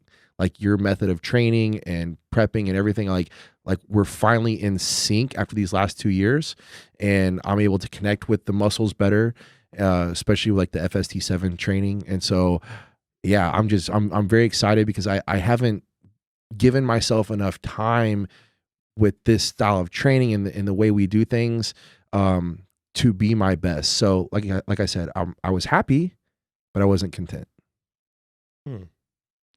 Yeah, because I think that like when I was looking at you two go up there, obviously we were excited just to have our team up there in the center, so we were freaking out in the stands of the rest of the Evogen team that was in the crowd. But there were some certain shots, like back shots and stuff. I was like, oof, like I could see at the certain times, like I could see this going either way. It was a It was- 1 point difference after prejudging. It was It was like a really 1 point some difference. maturity through the chest and certain things like that popped at different times. But like, it's definitely gonna be cool to see what that 1 year of progress looks like now that we are announcing that you're heading into off season Yes. officially. So officially, we are in off season. All right, As back of- to the barbecue. Where are we going? Yep. Going back to the Well, barbecue. let's not get out of here. Yeah. But I think that the biggest thing right now is what you talked about, significant improvement. Mhm. I think that's what's going to be really cool, because when you're watching or if you're listening to this, being able to see every time you step on stage a significant improvement Mhm. is going to be a really cool evolution to your physique. Yes. Because now that you've taken the governor off in terms of the weight, where you now can be able to actually grow for the entire year, where going back last year, you still were trying to control your weight, even up to that guest posing, Yep. where I had you do 100, 150 grams of carbs, you're doing Mhm. cardio. And again, everybody can call bullshit, go make up your videos and go do whatever you want. 'Cause you're going to do whatever you want to make yourself happy. Mhm. But that's exactly what was going on. 100%. And that's the thing. That's why you were in pretty good condition, Mhm. because we were trying to keep your weight down. And even around the time I got married in March, I had kind of backed off a little bit of like the food and the training, just a little bit, because I knew, you know, I love to train hard. I knew training hard and fueling the training, I would grow exponentially. And so I was really trying to manage that for a good half the year. Yeah. So the other thing I really want to talk about, and I didn't even prep you for this, is we talked a little bit about it the Sunday after the Olympia. And a lot of people speculated what happened the last 2 weeks with you. And one of the things that was very significant was the fact that we had a major issue with water retention. And there was a couple different things that were going on, but the triggering factor almost made me sit down with you to decide to possibly have you not compete at the Olympia last year. Yeah. And I feel that I do want to go into the story. I want to take advantage of the fact that you're here. Okay. And I do want to talk a little bit about this, because what triggered this was the fact that you ended up having an infection. Yeah. And if we can go back, we might even be able to get some video. It's on my YouTube. Is it? I believe so. On that, from that fishing trip, and a couple videos after that. Yes. Yeah. And I've danced around it a bit, but I think now we can talk a little bit more about it. Mm-hmm. What happened with Derek at around the 4th of July weekend? Yeah, somewhere like that. It was, you had ended up going on a fishing trip. Yep. And I remember getting a phone call. Mm-hmm. And you're like, hey, I'm going fishing. It's going to be this great fishing trip, all that. Derek goes to the fishing trip. And again, a lot of people go fishing out in Florida. But you ended up getting really sunburnt. Yeah. And the sunburnt, it was horrible. It was so bad that... On my legs, by the way. This ties all the way back to that? Yes. Because I don't even know the full story, because I remember it. Yeah. Oh, I didn't talk about it much. Yeah, when we were training there. Much. And we didn't know how much it was going to affect, because you thought, I've never gone through that before. Yeah. Somebody who's had a sunburn so bad that they get sun poisoning. Mm-hmm. And so what happened was that he ended up getting sunburn. Mm-hmm. And when he came back, the open sores from the sunburn were so bad that he didn't realize. And I'll let you tell a little bit of the story. What did you do after the week after? Well, that I went to a water park back home. It was, yeah, I didn't even think about it. I've never had, I've never had an issue like this in my life. Like, I've never had a problem with the sun or tanning or anything like that. And it just like zapped me. Like, I just had my legs out, like riding back on the boat. And then like a week later, I ended up going to a water park. And you know, that's not the most sanitary place. Yeah. And again, like I said, I wasn't even thinking about it, because I didn't think it was like really anything. I'm thinking it's going to clear up and it's going to go away, just like anything. Was this before or after Houston? Was the water park before Houston? It was before Houston, because when we were in Houston, we were training legs with Andre. Yeah. Like, I was keeping my shorts down because the rash was looked so rough. embarrassing. Yeah. Yeah. Yeah. And so, and that made me sick too. Like, made me sick to my stomach. Yeah. He was very sick. Yeah. And what happened was he didn't realize what was making him sick. Mm-hmm. So pull out the Sherlock Holmes hat and say, okay, what's going on? He goes, I got sun poisoning from the sunburn. I said, okay. Again, I've never had somebody who had gotten a sunburn to that degree. Yeah. And side story, because you guys all love my little side stories.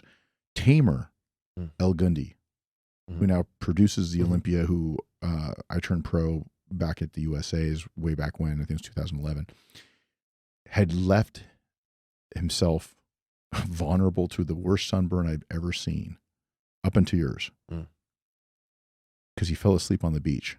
Yes. And he sends me a thing that's so bad, but he didn't blister like you did. But Tamer, being Middle Eastern blood descendant, even though he's Brazilian, he's got Middle Eastern blood. He has the melanin to be able to handle that sunburn much better. Derek Mr. Clorox, Indiana Mr. white boy. Mr. Indiana white boy. Can you Okay? believe it? I've been tanning, and look at this. That's him tan right now. I didn't know you were wearing a shirt. No, I'm joking. Yeah. So what happened was I saw the difference, and Yeah. to that point, Tamer, that whole situation, and I wish I could dig up that picture. I bust his balls all the time, Tamer, about it, because I told him, I said, you look like a homeless guy that fell asleep on the beach, no. but you were just 4 weeks out from the USA when he did it too. Oh. So, but he got through it. You Mhm. ended up getting sick Mhm. and not feeling that well. Well, what happened was a week later, he went to the water park, but he left that whole portion of the story out.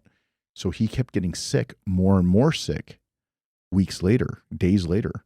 He had Couple months later. Well, all the way up into a couple of months. And Yeah. I'm sitting here going, he goes, it's from sun poisoning. He left out the part of the water park.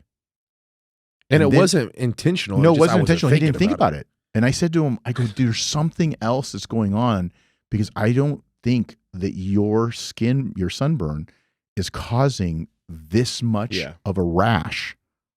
Mhm. And so I started researching it. I called a couple of friends that were doctors, and they said, was there anywhere else that he could have had maybe contact at the gym? He's touching equipment, bacteria from open sores. And I said, let me just talk to him, because normally he wears, unlike Absolute Recomp where people take their clothes off every 2 seconds and running around in posing trunks, he wears his shirt, he wears shorts. But is it possible? Yeah, I guess. And then so when I started digging deeper, I said, was there anything that you might have came across? And he's like, no, man, I just went to that water park. That's all.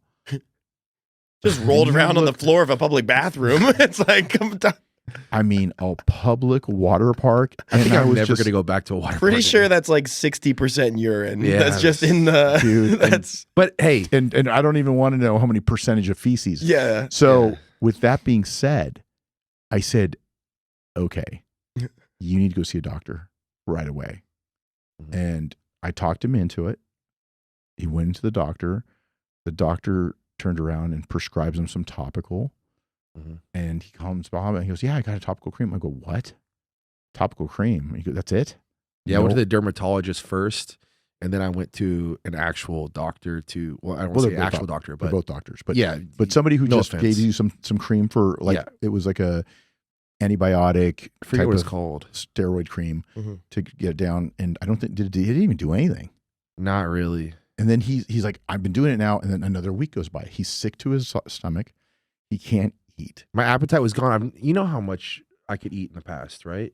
My appetite was like gone. I wasn't. Oh, now a lot is making sense Yeah. because you had a lot of indigestion and a lot of issues Yeah. throughout the Yeah. times that I saw you between July and the Olympia. You Yeah. did. Yeah. And You all were his stomach was acid tore. reflux and different Well, that issues came like that also. because of the antibiotics he eventually had yeah. to take. Mhm. So he ended up going back to the doctor again. Me saying, twisting his arm virtually, Wow. saying, Mhm. getting on the phone, said, "You need to go back. This is not working. I think they're going to have to give you a prescription for antibiotics." Talk to the doctor. Tell him exactly what I'm telling you. Open sores, water park. Yeah. It came back. I got a prescription for this. I got a prescription for this. He started taking all of those, and eventually, then his skin started getting better. Yeah. But it took months. Yeah. And so that whole time, I'm thinking to myself, we might not do the Olympia. Mhm. We might not do the Olympia. And it affected the whole prep. Yeah. Because his body's ability to absorb nutrients had gone down Mhm. probably by 50%. He had so much different inflammation from all of the bacterial infection of his skin because it was widespread. We got to turn around and get some of the pictures. You got to But go your skin's an organ. It's not just like 100%. in one spot. It's going to affect your entire body. Right. And Mhm. your body was so taxed Yeah. from trying to fight this off. Mhm. And the inflammation was so great that his body just got watery and he just had these bumps all over his body. Yeah. And like you said, when we were in Houston, he was working out, we had to pull down his shorts because it looked bad. Yeah. And it's just this crazy rash from the infection. And I mean, it was probably some sort of staph if you look back at it, but they were able to give him the right antibiotic. It eventually cleared up, but it took months. That's wild that was and 'cause- that affected the whole entire prep. Yeah. The whole entire prep where Yeah. his stomach was messed up, everything. I mean, it just started coming together at the very, very end. Yeah. yeah. At the very end. And that was one of the reasons why I was like, okay, we got to figure out, can he do the show? Yeah. Because I even told you, if you remember this, I said, if you can't do the show, you might have to just go straight into the Arnold. Mhm. Because I don't know if you're going to be able to do this, because his body was just reacting in such an odd way. And I was like, and this is very early on. Yeah. That's hard for me too, man, because I'm an athlete, and I come from a wrestling background, and you don't, like, you finish what you start. Yeah. And that was hard for me to hear. I'm like, no, I can't, like, I have to do this. Like, there's just, like, to me, any thought of not doing the Olympia was just like, it wasn't even a question. But like, even though you're mentally strong, sometimes your body doesn't always want to do what you want it to do. Yeah. So it was like a big blow to me. It was like a big shocker. I was like, is he like, I remember because Jelson was in the room, it was in our dining room. I looked at her and I was like, are you serious? Did he really just say that? Like, you walked away. I'm like, are you kidding me? I'm like, I can't not do the show. Which makes it even more impressive. Yeah. Well, because you got to think, this is during prep, and I'm like keeping it together mentally, training hard every day. We're really getting really close. Yeah. Like if there's any type of any time that there was pressure, you were asking, it was then. It was like, no, I have to keep going and I have to do the show. Like, my body has to work with me. There was a lot of prayer going into that. Man. Yeah, because you told me that Sunday, the Sunday after the Olympia, you're like, we almost pulled him out. And I was like, what? His body wasn't responding. I mean, we always, I've run into lots of hiccups, and there was some other little. This is the first water park hiccup. That was the hiccup, but that was one that was lasting so long that I literally told him. He goes, "Well, what do we do if my body doesn't come around?" I said, "You're going to not be able to do the Olympia, and you're going to have to find another show." And he says, "Okay, maybe I'll do the Arnold." And I said, "Okay, you can just hopefully by then your body will be fine." But this infection thing was that bad. It was that bad. And anybody who saw him too in the gym and everything else are like, "Is he okay? His skin looks really bad." Yeah. And I'm just like, yeah, he's got he had a really bad sunburn. He had an infection. He's trying to work it out. But it was nothing that we really made hugely public, because we were just hoping that it was going to subside. And I'd never been through that before. I've never been through it. And I've been through a lot with a lot of preps and a lot of different things. But that thing was so big that it created a big dark cloud for much of the beginning of the prep, where I just told him, I go, "Look, if you don't do your title to go back to your title," and this is even before when we decided to try to do the invite thing, it was even at that point. And I just said, "This is not good. I've never seen you not eat." He wasn't eating. Yeah. That was This guy is known for his appetite. Exactly. That's very weird for him. I've never really not been hungry since I started bodybuilding. So I think that this prompts the question: are you going to any water parks in 2023? No, man. My butt is staying at home and going to the gym. I think that's going to be the headlines. What will Derek's 2023 look like now without water parks? Because that adds a whole different context to the prep, though, to knowing that. Like, that's on my new checklist. Have you visited a water park? Have you been to any water parks recently? It's on my, when I turn around, if I'm going to work with somebody new, it's going to be on the... How often do you go to water parks? Water park sales right now are plummeting based on this podcast. Only water parks that use purified water. That ain't one of them. That's none of them. No. I'll tell you what, it was a fun day, but not happening again. It wasn't that fun. Not afterwards. But that, to me as a fan, I always say that it's cool to hear that stuff after the fact, because it gives more context to, like, wow, that's why this all happened. They don't know. So once again, let's go back. Let's backtrack this timeline, right? So coming off the 212 Olympia title, focus was to come back and defend the title. Again, I got married in March. The guest posing was in May. And then after that, we were like, okay, we're in a good spot here. If, we'll see, we got to keep refining the physique over the next couple months. And then that's when the whole water park thing happened. So it's like, it's really, funny. It's just, like the whole year was like not a legit full off season for me to go into the open. So like, that's kind of what I thought, like, oh, if I didn't do the Arnold Classic, this would give me a full off season this year. Because for the full first 2/3 of the year, it's been pushing for, and then the last part, not pushing because of 212, and essentially to full. Well, and again, he still looked great. Yeah, that's why I kept saying, you looked amazing at the guest posing. Why is your body falling apart? Yeah, what's going on here? Oh, it's sun poisoning. It's sun poisoning. And I'm like, I got to go research this sun poisoning. Yeah. And then I'm like, no, dude, this is an infection because you went to a water park. So you may have started with sun poisoning and you ended up with a staph infection. Yeah. And that's exactly what I think happened. And I think the doctor even said it, didn't she? Absolutely. Yeah.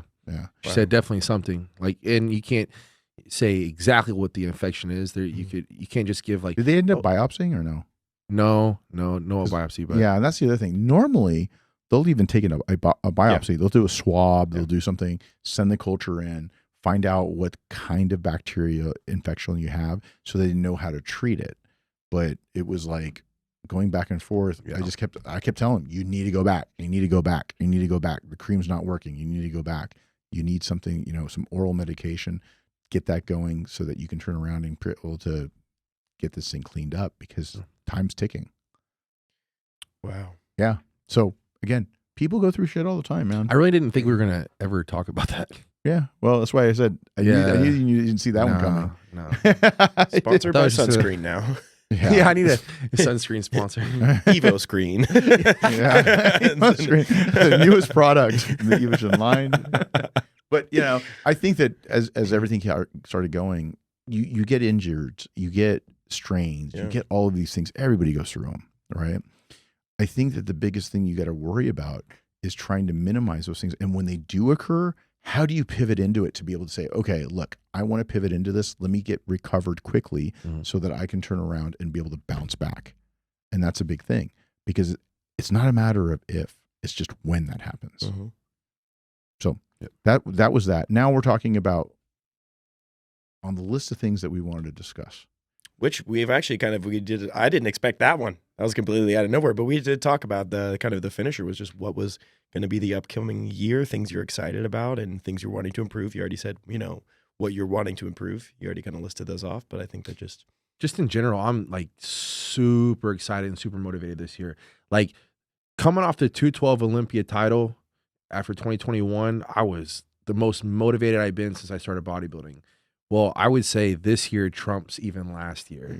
And so that's what excites me. Like I'm fired up. Like I have a legit fire lit inside and I'm just really ready. Every single day I wake up, I'm like, man, today's a great day to get better. Going to the gym, gonna crush it and stacking these bricks one on top of another.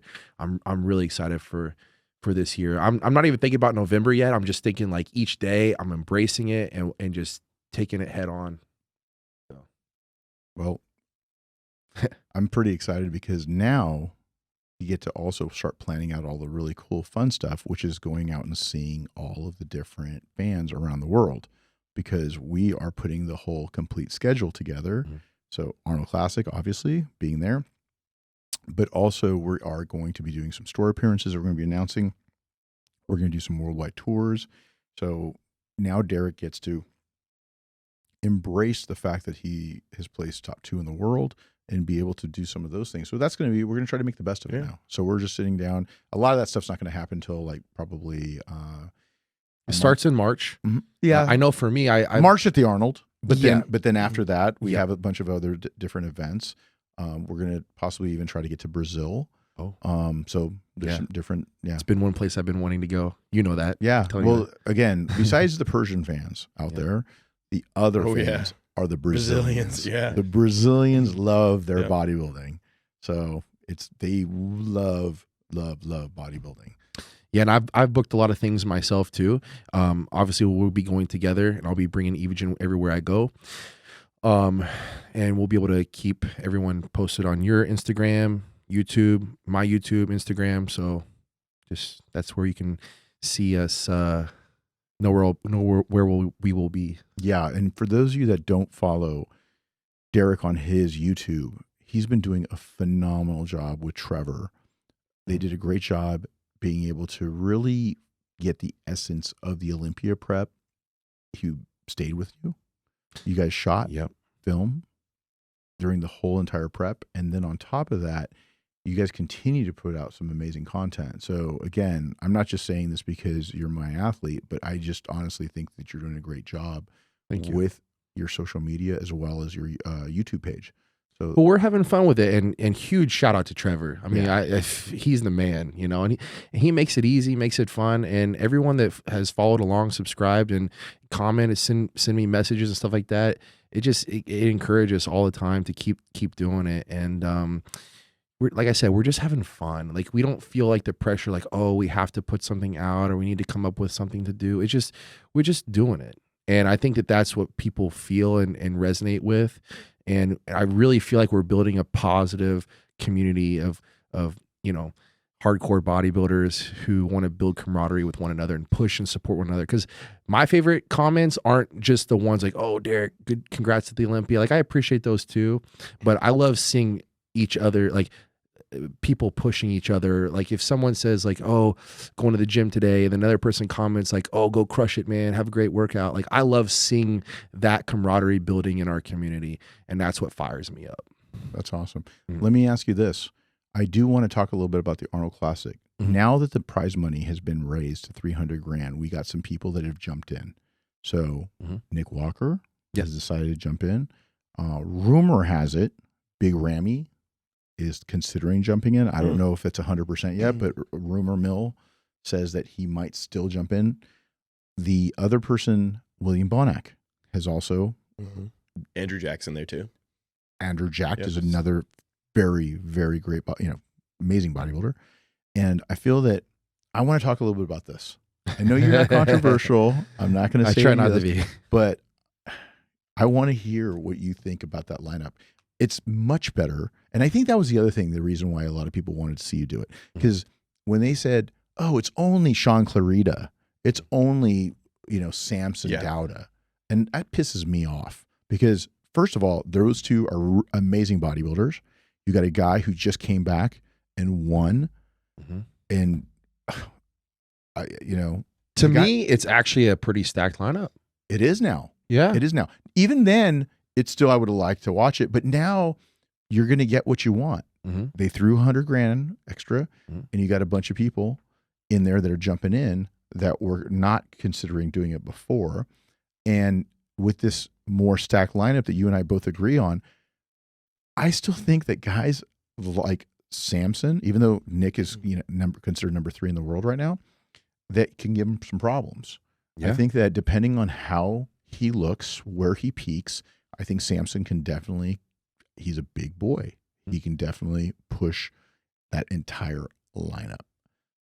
On top of that, Sean Clarita, you get a couple of people who slip up on their conditioning, he can go ahead and hand you your ass. It'd be so interesting to see Sean Clarita next to Samson. Yeah. Just like line up something like that just to see. Don't be surprised. Don't be surprised if you don't see it.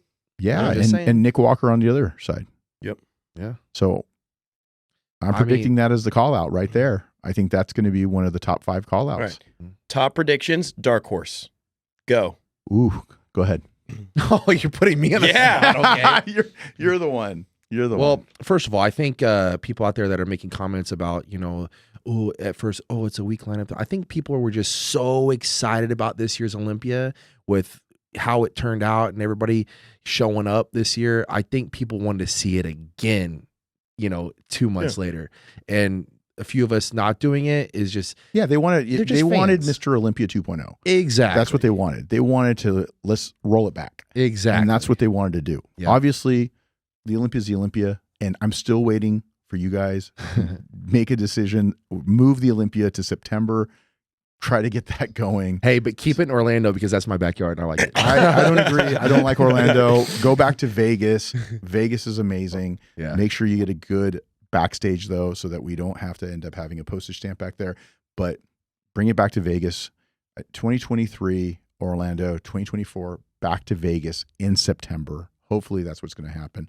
But go ahead. Give me your top 5. I was not going to let you guys. I was not going to. If you didn't come, I was not going to. Go. Let me think here.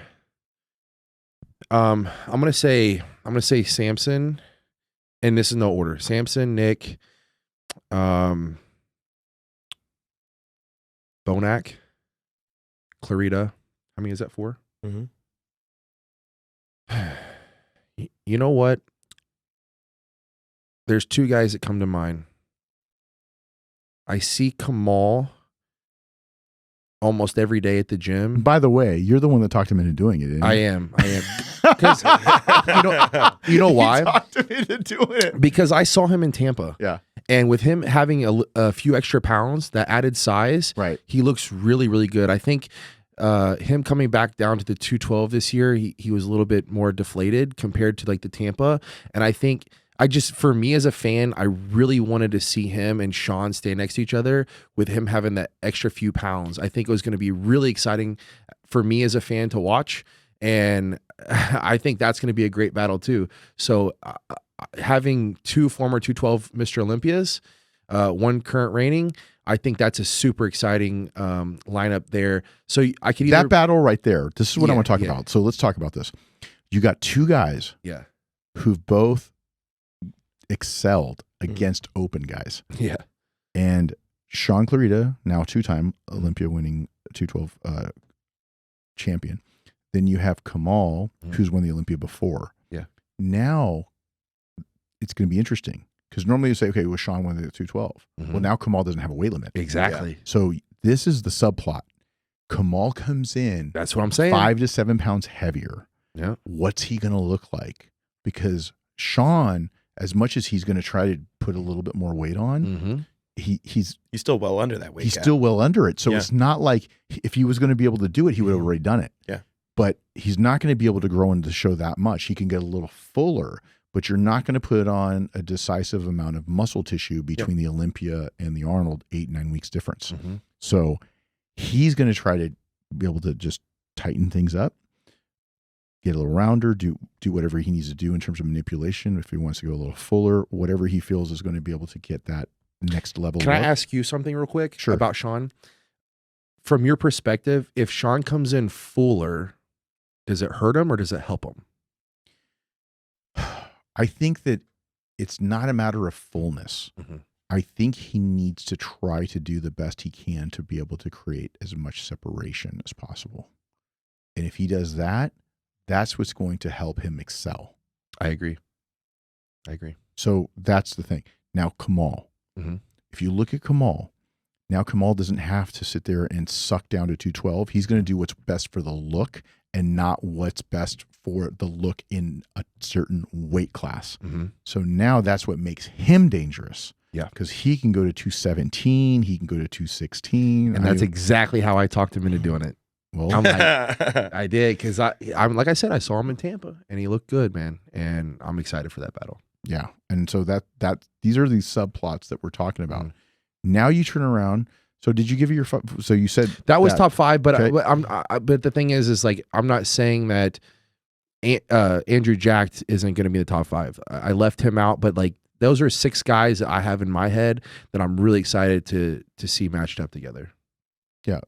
So honestly, it's really easy to say that it's the same for me, but I'm going to create a little bit of subplots here so that you guys can get a little bit of perspective on how I look at things in terms of comparisons. So Andrew Jacked, depending on what kind of conditioning he brings in, what kind of muscle separation he has the most potential within the entire group. But it's just, that's a question mark. Potential is what you make it, and how his body is. I thought it made sense for him to rest a bit because he had done several shows, and everybody said, oh, he gets a pass because he did several shows. He went and did Texas here, 5 minutes away from the studio. He went to Arnold UK. He did the Olympia. He's going to need to rest a little bit, then requalify. I think what also sucked some of these athletes in was in the very beginning when they announced the lineup, it was a little bit weak. And so they thought, okay, it's a little bit weak. There's nobody in the top 3, nobody top 4, whatever those numbers are in that they felt that could have made that a little bit more susceptible for them to go in for that hunt, that kill. Because Samson was the highest, correct, originally? Right, at 6th, correct. So he went in at 6th. So then they said, okay, even if I take 2nd or 3rd, I still make some substantial money. Right. Now everything has changed because they threw the $100,000 in. They brought in some bigger sharks. Right. Okay. Exactly. Now there's bigger sharks. So now we have to sit down and say, okay, what's Andrew Jacked? What's going on in his head? What is he trying to do? Is he going to try to come in with a whole different look? Or is he going to just try to refine a little bit? And was he just trying to get in there to squeeze in a check? Yeah. Or is he going to try to revolutionize his look? That's a big question mark. Mm-hmm. I know on the flip side of that, Samson is just going to try to work on continued conditioning. I think him and Milos are going to try to really work out whatever it is to be able to take that conditioning to the next level. So that way he can be able to really maximize that intimidating fullness and that roundness and that size. I mean, he's almost 300 pounds or whatever he is. So that's going on in that subplot. Now so you're putting those two guys up, or no, you're just no. I think it's going to be him. I think that it's going to be Nick Walker, because we all know what Nick's going to bring because he posts pictures every day. You know, practically. No, he does. Yeah, he's consistent with his check-ins. Yeah, so he it's puts check-ins. it So all you can out all put it out there, right? Yep. And so you know what he's going to bring. He's going to try to bring a better package to whatever degree he can compared to the Olympia, but you can see it. The big question mark is going to be how much improvement is Samson going to be able to bring to try to catch up to Nick? Yeah. Yep. That's it. Exactly. Right there. Okay. And then how do the quote unquote smaller guys, William Bonac, who's been second in the Olympia before, how much can he go back to the look that he previously had? Because we all know he was off at the Olympia. And when we sit down and we look at it, everyone's starting to post these pictures of 2 to 3 weeks out saying, I look like this.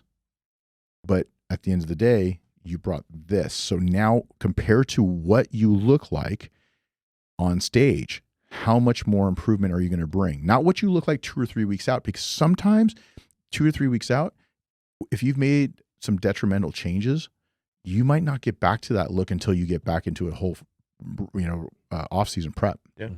Because your body just got eaten up for whatever reason. I'm not saying that's what happened to him because I don't know what happened to him. Yeah. But all I'm saying is the fact that if he can get to a real formidable look that he's had in the past, he's dangerous. Right. He's very, very dangerous. It's just a matter of him and his coach, Chad Nichols, knowing what went wrong to how to fix that. And then the X factor also that we didn't talk about is Big Ramy. Big Ramy, if he comes in, people aren't talking about the fact that if he can make those adjustments, that if they realized they pulled them too hard, if that was the case, and they need to fill them back up again and they can make some of those adjustments, how is that look going to be on stage next to Nick Walker now? Because again, they're going to have Nick Walker in that first call out and everyone's going to be compared to him because he's the highest ranked Mr. Olympia competitor at that stage. So now it's going to be that comparison against him. So these are the people and the subplots that are going on. And then again, I think Patrick Moore just got announced. Yeah, He's in. yeah, he did. Oh, that's right. He did. Didn't I, he? Haven't seen worry him in a about him. while. I worry about him. I haven't seen any updated photos outside of some of the stuff that I saw on Instagram that I guess he was training. Yeah. And for me, I know that he hurt his Achilles. I believe it was his Achilles. And tell me if I'm wrong, guys. No, it was. It was. Yeah. And it's a serious injury. That's very right? serious. And he also, was trying to put on size.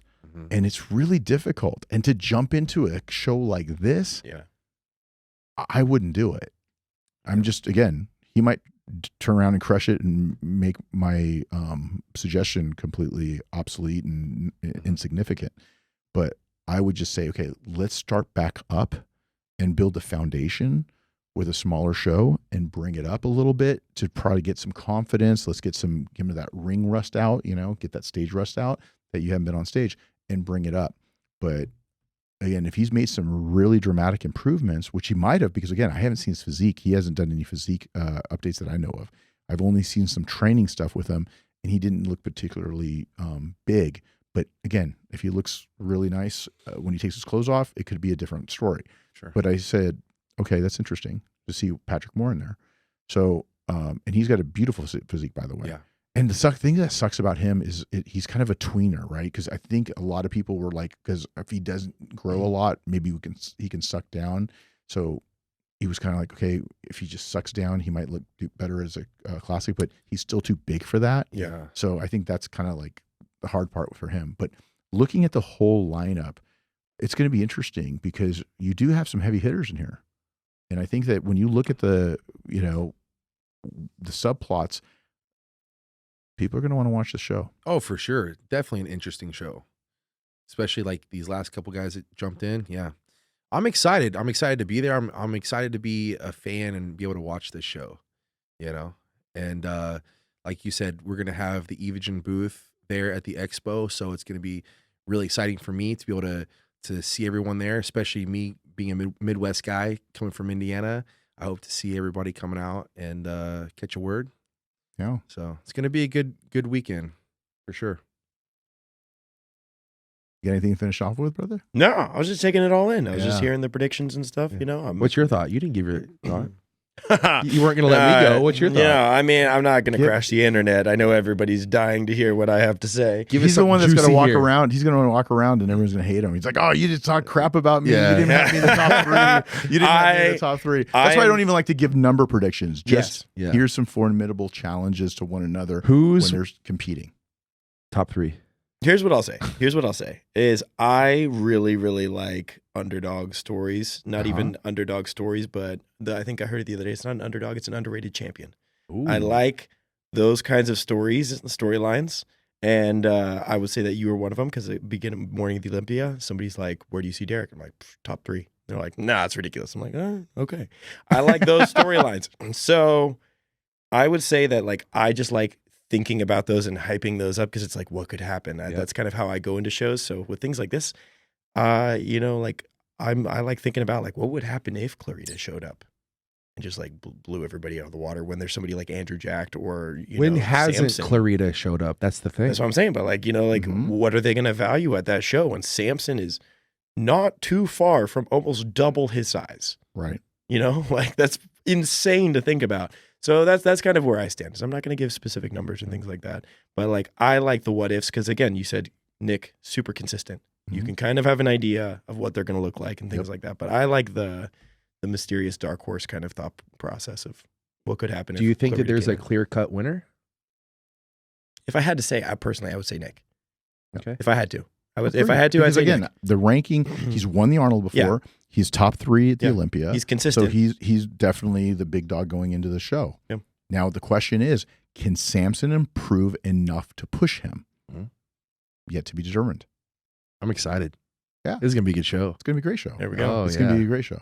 So I think that the last thing I want to just book a business is actually I'm going to hold off on that one. Oh, you got me excited. Yeah. They're gonna, I was like, what is he saying? Yeah. There's some cool stuff coming. But I got some products for you to test before you leave. Oh, Yes. okay. Yes. Nice. Some new stuff. So, guys, I appreciate both of you. Thank you guys so much. Thanks to all the fans for sharing. And Wear your sunscreen. Wear your sunscreen. Wear for your the- sunscreen, please. and then don't go out and bathe in toilet water. Stay away from water parks. Toilet Oh, water. man. Don't do what I do. That's Jeez. right. Hany Rambod. We got Austin, and we got thank you for Derek for stopping by. Thank you. And that's the truth.